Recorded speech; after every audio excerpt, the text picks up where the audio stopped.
দিনের বেলা সত্যি খুব একটা প্রেশারে থাকতে হয় যে করতেই হবে, এটা করতে হবে, সেটা করতে হবে, একটা নর্মাল ডিউটির মধ্যে থাকে। কিন্তু দুপুরের পরের থেকে কাজের প্রেশারটা অনেকটাই কমে যায়। নমস্কার আমার প্রিয় ইউটিউব পরিবার, তোমরা সবাই কেমন আছো? আশা করছি তোমরা সবাই অনেক ভালো আছো, সুস্থ আছো। আমিও ভালো আছি। আমি সুপ্রিয়া, আমি তোমাদের সবাইকে আমন্ত্রণ জানাই নাসিকের ঘরকন্যা আরেকটি নতুন ব্লগে। যে প্রান্ত থেকে আমার ভিডিওটি, আমার ব্লগটি দেখছো, আশা করছি তোমরাও সবাই অনেক ভালো। এখন সন্ধেবেলা, সন্ধে 6:35 ছুঁই মানে পুরো 6:35 এখনো হয়নি, ঠিক আছে। আজকে রাত্রিবেলায় জন্য এখন থেকে রেডি করছি বেগুন পোড়া। এই বছরের শীতে এখনো বেগুন পোড়া খাওয়া হয়নি, যেটা এখানে বলে বেঙ্গন ভর্তা। তো এখানে 3টে বেগুন নিয়েছি। 2টো বেগুন অলরেডি দেখতেই পাচ্ছ, 2টো বেগুন অলরেডি অনেকটা সুন্দর করে পোড়া হয়ে গেছে, আর একটা বেগুন বাকি আছে, এটাকেও পুরাবো। তা ভাবলাম যে এই বছরের প্রথমবার বেগুন পোড়াটা তোমাদের সাথে যদি শেয়ার না করি তাহলে ভালো লাগবে। বেগুন পোড়ার মধ্যে টমেটো, শসা, মটরশুঁটি, ধনেপাতা কুচি এইসব, আর তার সাথে একটু পেঁয়াজ কুচি দিয়ে মাখলে কিন্তু দারুণ লাগে। আর এই বেগুনগুলো খুব একটা কিন্তু বড় না, তাও খুঁজে খুঁজে পেয়েছি। সব সময় এখানে বিশাল বড় বড় মাত্রার বেগুনগুলো কিন্তু পাওয়া যায় না। যাই হোক, এবার পাওয়া গেছে বলে আর দেরি করলাম না। ওই সন্ধ্যা, চলো তোমাদের বারান্দাতে নিয়ে দেখাচ্ছি। এই দেখো দেখো, বেগুন পোড়া হতে বেশ খানিকটা টাইম তো লাগবেই। তার মধ্যে এক সাইডে বসিয়ে দিয়েছি চা আমার হয়ে গেছে। কেন কি, চা যদি সন্ধেবেলায় না খাই তো কি খাবো বলো, ওই জন্য এক চা নিয়ে চলে এসেছি। আর যেহেতু তোমরা জানো আমার একটু চা খাওয়ার হ্যাবিট আছে, চা খাওয়া কমপ্লিট।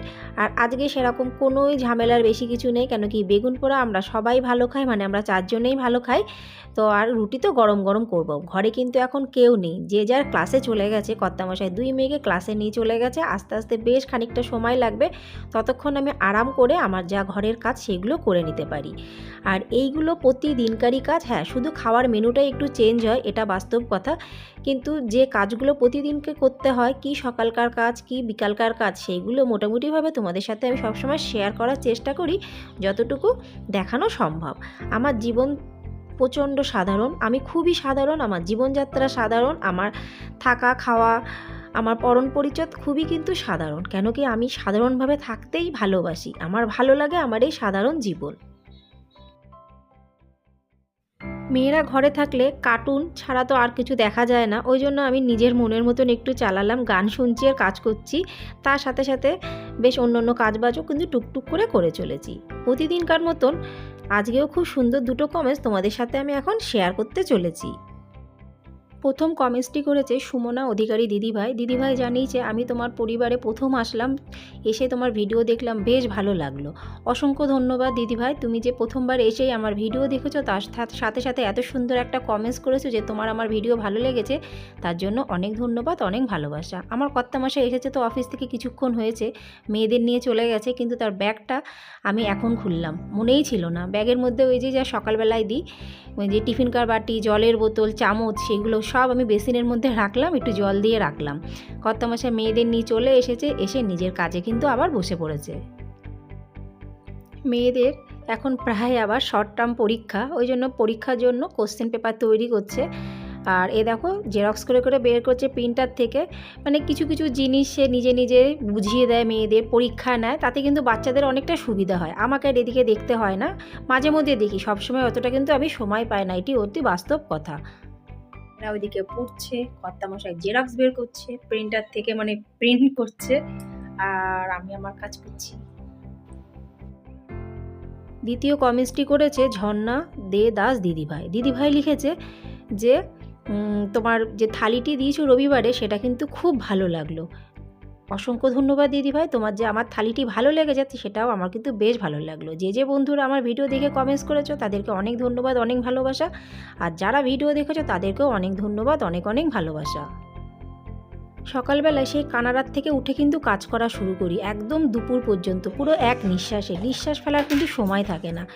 তারপরে কাজবাজ শেষের পরে একটু নিজস্ব কাজবাজ থাকে, সেগুলো করি। তারপরে আসি সরাসরি সন্ধেবেলায় পরে কিন্তু আমি ইচ্ছা মতন কাজ করি, কোনো কিছু এক্সট্রা খাবার দাবার যদি মেয়েরা বায়না করে সেগুলোও বানাই, ঘরের টুকটাক কাজ করি, সেলাই বোনাই, অনেক কিছুই কিন্তু থাকে।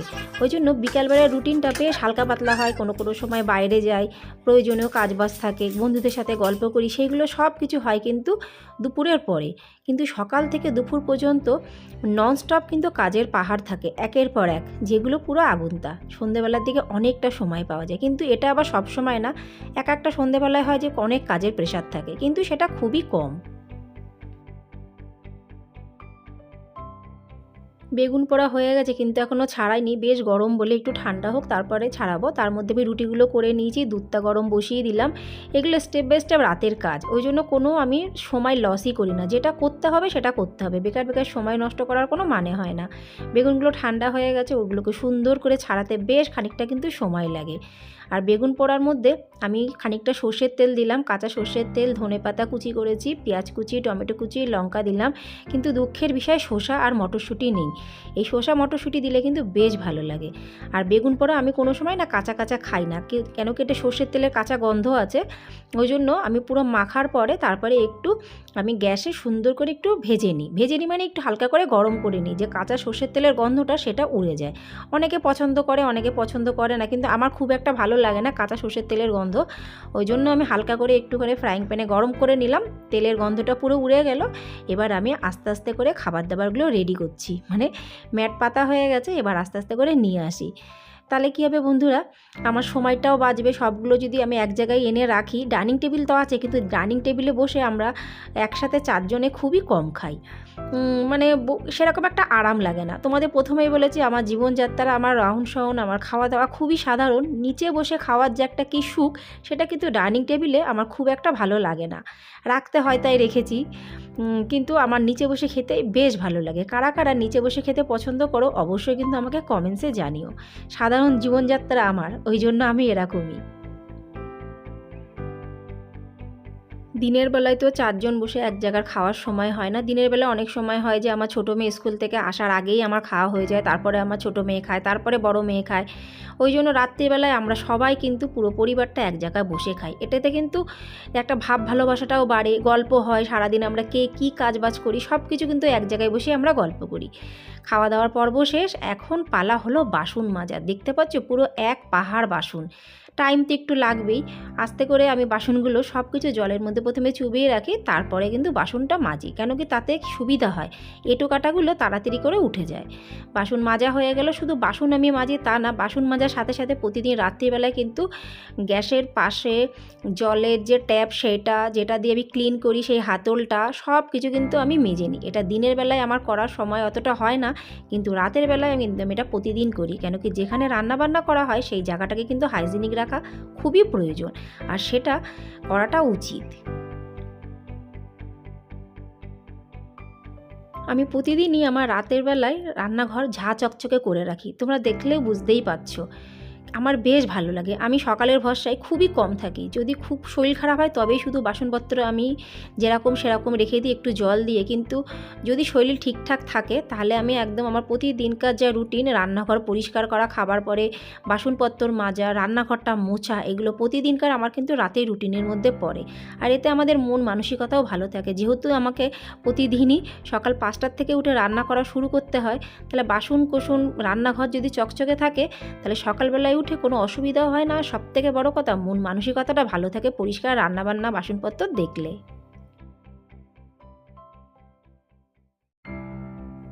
এখন পালা হলো সিদ্ধ চালটাকে ভালো করে আমি ধুয়ে রেখে দিই রাতের বেলায়, তাতে আমার সকালবেলায় কিন্তু এই যে সিদ্ধ চাল ফুটতে তো অনেকটা সময় লাগে, ওই জন্য আমার কিন্তু তাড়াতাড়ি ভাত রান্না হয়ে যায়। আমি রাতেই ধুয়ে খুব সুন্দর করে জল দিয়ে রেখে দেবো, আর যখন সকালবেলায় রান্না করব বাসি জলটা কিন্তু আমি ফেলে দিই, বাসি জল আমি রাখি না, আবার ভালো করে পরিষ্কার জল আমি নিই, তারপরে আমি কিন্তু ভাতটা বসাই। আমার এইভাবে করাটা অভ্যাস, এতে কিন্তু ভাতও ভালো থাকে, বেশ ঝরঝরে থাকে, আর খেতেও বেশ ভালো লাগে, মানে চিপকায় না ভাতগুলো। সেই 5:30 থেকে স্টেপ বাই স্টেপ আমি সমস্ত কাজ কিন্তু করছি। হ্যাঁ, একটু ধীরে গতিতে হচ্ছে, কেন কি বেশি প্রেশার নেই, আর সেরকম কোনো জলখাবারও আমার একটা বানাতে লাগেনি। অন্যান্য দিন বানাতে লাগে, একটু সন্ধ্যেবেলার টিফিন মতন বানাতে লাগে, কিন্তু আজকে আর বানাতে লাগেনি বলে ওই চাপটা নেই। তা যাই হোক, খাওয়া দাওয়ার পর্ব শেষ, সমস্ত কাজ বাজ শেষ। আর এখন গেলাম একটু বাইরে, কেন কি খাওয়ার পরে একটু বাইরে যেতে, বাইরে হাঁটতে, মানে বারান্দাতে হাঁটতে আমার বেশ ভালো লাগে। আর ঠিক এইটাই আমি সকালবেলাতেও করি। যখন বাচ্চারা চলে যায় আমি বেশ 5-10 মিনিট কিন্তু বারান্দাতে হাঁটি। সকালবেলা আর রাত্রিবেলা হাঁটাটা বারান্দার মধ্যে আমার কিন্তু বেশ ভালো লাগে। কারা কারা পছন্দ করো, কাদের ভালো লাগে অবশ্যই কিন্তু আমাকে কমেন্টসে জানিও। আমার সমস্ত কাজ বাজ শেষ, বাকি থাকলো আমার একটা কাজ। আমার ছোটো মেয়ের মাথাটায় একটু তেল মাখিয়ে ভালো করে চুলটা আঁচড়ে দিতে হবে। ও অনেক দিন ধরে বলছে মামা সুন্দর করে একটু তেল মাখিয়ে দাও। আমার বড় মেয়ে তো তেল একদমই মাখতে চায় না। এর মধ্যে বিছানা করাও আমার রেডি হয়ে গেল। তাহলে এইগুলো আমার কিন্তু প্রতিদিনকার কাজ। আমি তোমাদের সাথে শেয়ার করছি বলে তোমরা জানতে পারছো, এইগুলো শুধু আমার একার কাজ না। এর সাথে সাথে আমি একটু ক্রিমও ইউজ করি, যে যেটা ইউজ করো সেটা ভালো। কেন কি সারা দিনভর এত পরিমাণে কাজ করা হয়, সাবান ঘাটা হয়, বাসন মাজা হয়, হাত কিন্তু কেমন চচ্চর করে। ওই জন্য রাতে আমি একটু সমস্ত কাজবাজ করার পরে ক্রিম কিন্তু মাখাই, এটা স্কিনও কিন্তু ভালো থাকে। এরপরে পালা আসলো আমার মেয়ের মাথায় একটু তেল মাখিয়ে দেওয়া। বড় মেয়ে কিন্তু টিভি দেখে যাচ্ছে, ওকে অনেকবার বলছি যে আয় তোকে একটু তেল মাখাই, বলছে না মাম্মা আমি তেল মাখবো না। যাই হোক, যে তেল মাখা পছন্দ করে তাকে একটু তেল মাখিয়ে দিলাম, সুন্দর করে চুলটাও আঁচড়িয়ে দিচ্ছি। তা আস্তে আস্তে কিন্তু একটার পর একটা আমার কাজ কিন্তু হয়েই চলেছে। সবথেকে যে গুরুত্বপূর্ণ কাজ সেটা হলো রাতে শুতে যাওয়ার আগে আমি সবসময় ফ্রিজ চেক করি, গ্যাসের ওভেন মানে গ্যাসের নবগুলো চেক করি যে বন্ধ আছে কিনা, ফ্রিজ ঠিকঠাক আছে কিনা, জলের ফিল্টারের সুইচ ঠিক আছে কিনা, মানে এই কারেন্টের জিনিসগুলো আমি কিন্তু সবসময় চেক করি। কেন বাচ্চা কাচ্চার ঘর বুঝতেই পারছো। তাহলে বন্ধুরা আজকে আমার ভিডিওটি এখানে সমাপ্ত করছি। ভালো লাগলে লাইক, সাবস্ক্রাইব, শেয়ার, কমেন্টস করে পাশে থেকো। আবার তোমাদের সাথে দেখাবে পরবর্তী ব্লগে। ততক্ষণের জন্য নমস্কার।